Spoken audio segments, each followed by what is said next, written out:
Για τώρα προσέχετε, διότι εμείς μας κάλεσε ο Χριστός μας για μετάνοια. Δεν μας κάλεσε εδώ για να δείξουμε αρετές και καλοσύνες και ικανότητες, αλλά βλέποντας ότι είμεθα νεκροί και πεταμένοι και χαμένοι, συγκατέβαινε η πατρική του στοργή, εκένωσεν εαυτόν, ήρθε ο ίδιος και μας βρήκε, επλήρωσε με το αίμα του την ενοχή μας και μας διδάσκει πρακτικά τον τρόπο της επιστροφής. Δεν μας πέταξε. Και βλέπετε η πατρική του στοργή μας παρακινεί. Αιτείτε και λείψεστε, ζητείτε και κρούετε και ανοίγετε. Είμαι παρόν, δεν φεύγω. Δεν σας βαρέθηκα. Να το κρατάτε αυτό για να μην δέχεστε τις προσβολές του διαβόλου που έρχεται να μας κάνει τον δικηγόρο, προβάλλοντας το γιατί. Μα εμείς είμεθα ύπρος του Πατέρα. Γιατί δεν δεχόμεθα. Γιατί ο Θεός, ο κριτής, ο κυβερνήτης του σύμπαντος είναι ο Πατέρας μας. Δεν δεχόμεθα δικηγόρο. Τον Πατέρα μας θα φοβηθούμε, που εσφάγει για τη δική μας σωτηρία και θα μας κάνει ο διάολος των δικηγόρων. Αυτός προκαλεί την αποθάρρυνση. Την αποθάρρυνση, γι' αυτό προσέχετε πολύ. Να μην χάνετε το θάρρος σας. Και αλλά στη ζωή δεν υπάρχει. Επειδή δεν ήρθαμε εδώ για να επιδείξουμε ικανότητες. Επειδή εμείς είμεθα νεκροί και άχρηστοι και ανίκανοι και υστερούμενοι της λογικής μας αξίας, όπως κατασκευάστημε με την Θεία Αγγένωση.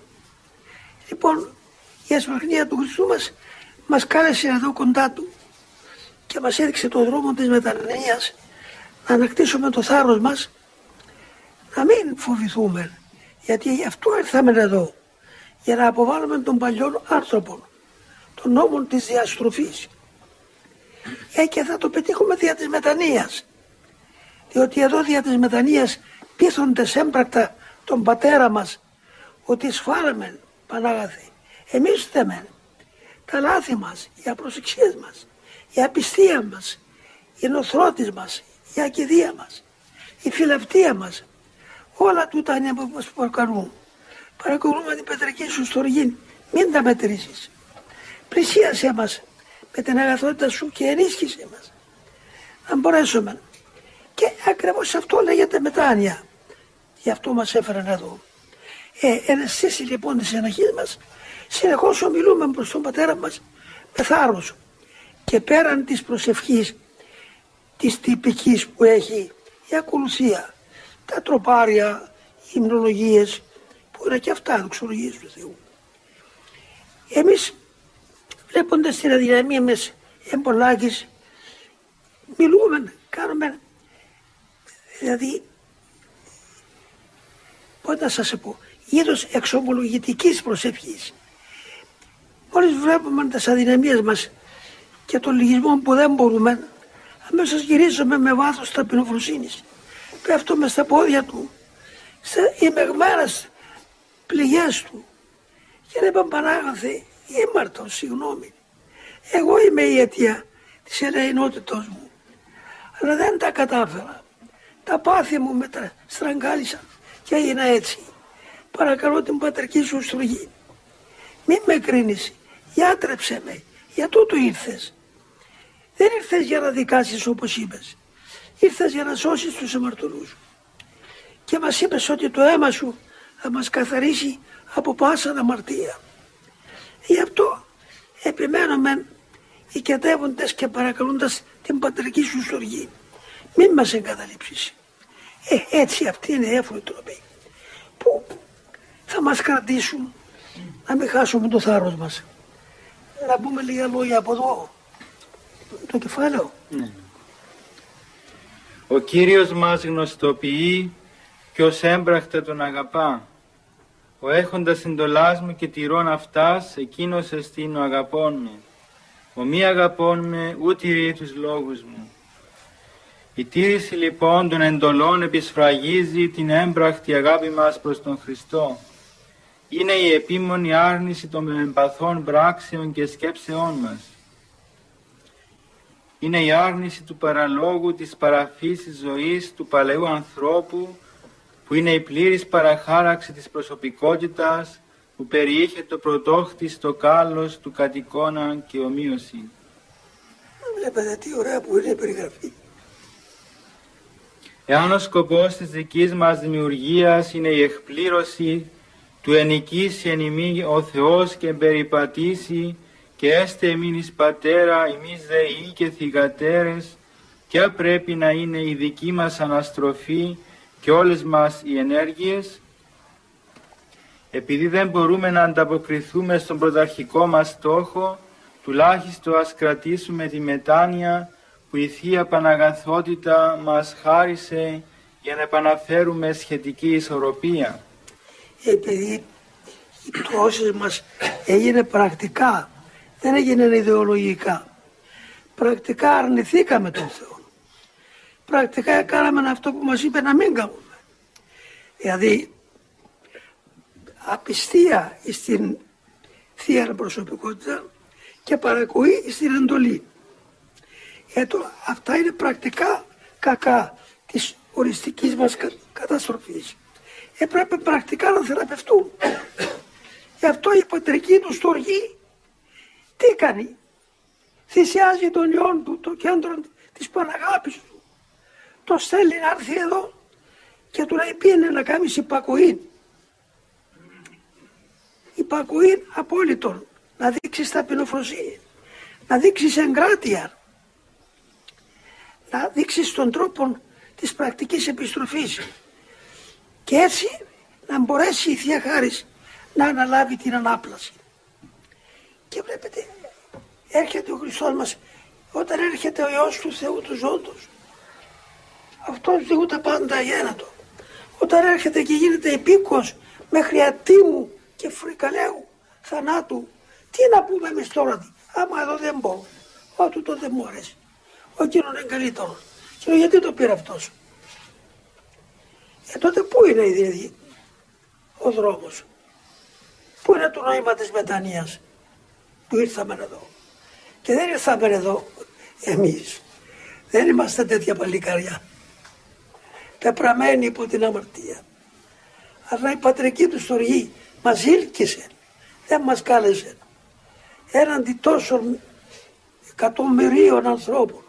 Η πατρική του στοργή εμάς τα ευτελή, τα τυποτένια, και μας ήρκησε με την πατρική του στοργή.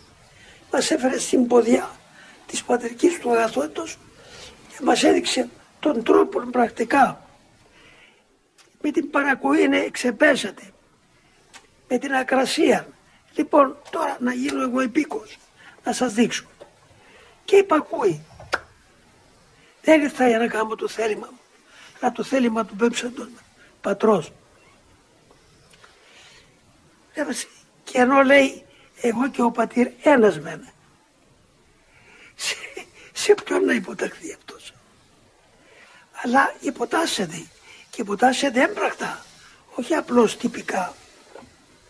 Και βλέπετε εκεί στην προσευχή του, για να μας δείξει όταν ήρθε η ώρα που θα μπει στο πάθος, κάνει προσευχή στον πατέρα και λέει ή δυνατόν παρελθέτω από μου το ποτήριον του? Και του λέει όχι.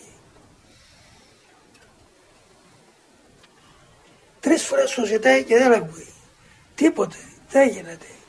Πρακτικά θα δείξει τον τρόπο της επιστροφής. Αυτός είναι το κέντρο ακριβώς της μετανοίας. Ότι πρακτικά δεν είμαι θα εδώ εξόριστοι, δεν είμαι θα τρελοί, δεν είμαι θα χαμένοι. Είμαι θα αυτούς που ήλκησε ο Θεός εδώ. Δεν μας κάλεσε, μας τράβηξε. Επομένως λοιπόν εδώ τώρα άλλον καθήκον δεν έχουμε. Να αντιγράψουμε απολύτως αυτό που ενώ μπορούσαν να μας το πει διατακτικά σαν Κύριος προς τους υποταγείς, εν τούτης έρχεται και μας το δείχνει πρακτικά.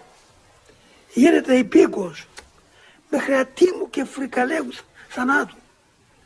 Για περιγράψετε τον τρόπο των παθημάτων του. Πόση φρίκη και υπομένη τα ανέχεται και στο τέλος συγχωράει αυτούς οι οποίοι έκαναν αυτόν το σωτακόν, το φοβερό έγκλημα και κακό. Λοιπόν, έτσι παρακαλώ την αγάπη σας.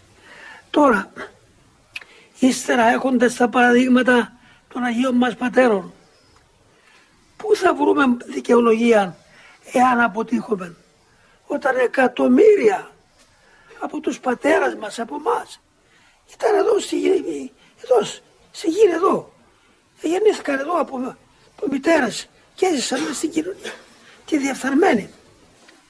Και όμως αισθάνθηκαν την εσπλαχνία του Χριστού που όσοι και ποια είναι και έδωσαν τον εαυτό τους στην πραγματική αυταπάρνηση. Αρνήθηκαν τελείως τον εαυτό τους, ούτως ώστε να μην μπορέσει ο διάβολος να βρει πρόφαση, να πλησιάσει, να κάνει πληγή. Όταν η απόλυτος υποταγή και υπακοή εφαρμοστεί, δεν μπορεί ο διάβολος να κάνει τίποτε. Τι να πει? Εφόσον ο απόλυτα υποτακτικός δεν έχει προσωπικότητα. Πώς θα τον παρακινήσει ο διάβολος? Δεν ακούει. Λοιπόν, προσέξτε παρακαλώ την αγάπη σας. Παρακαλώ την αγάπη σας, προσέξτε. Ούτως ώστε να μην τροπιάσουμε τους πατέρες μας, οι οποίοι είναι νύχτα μέρα μέσα στην πατρική αγκαλιά, είναι οι Υιοί του Θεού. Όσοι έλαβαν αυτόν, έδωκεν αυτής εξουσία, τέκνα Θεού γενέστη. Αυτοί τώρα κολυμπούν μες στην πατρική στοργή και παναγάπη και δεν μας ξεχνάν. Η αγάπη τους ξέρει εμάς, διότι και αυτοί από εδώ ήταν, και παρακαλούν νύχτα μέρα τον πατέρα τους να μας ελεήσει. Αλλά παρακαλούν και περιμένουν και αυτοί να εκτιμήσουμε και να αγωνιστούμε, να πάμε γιατί μας περιμένουν, ή να φέρουμε αντάξει της πατερικής μας παραδόσεως. Πρώτον, για να πετύχουμε εμείς, και δεύτερον, για να κάνουμε το απόλυτο παράδειγμα στο σημερινό κικαιώνα της αρνήσεως των πάντων, της περιεκτικής διαστροφής. Χρειάζεται η παρουσία η έμπρακτος του εναρέτου βίου για να ξυπνήσουν, για να ταπελωθεί ο διάβολος και τα όργανα του, ότι όχι το καιρό εκείνο της ουμανιστικής εβραϊκής διαστροφής, αλλά τώρα και τώρα και τώρα. Είμαι θαγοπαδί των προγόνων μας και αγωνιζόμεθα στην θέση αυτήν της προκοπής και του αγιασμού. Και να έχουμε πατέρες. Δεν έχουμε τους πατέρες μας τώρα κοντά μας. Δεν είναι τούτο τόσο μεγάλο πράγμα ότι να η ρίζη μας.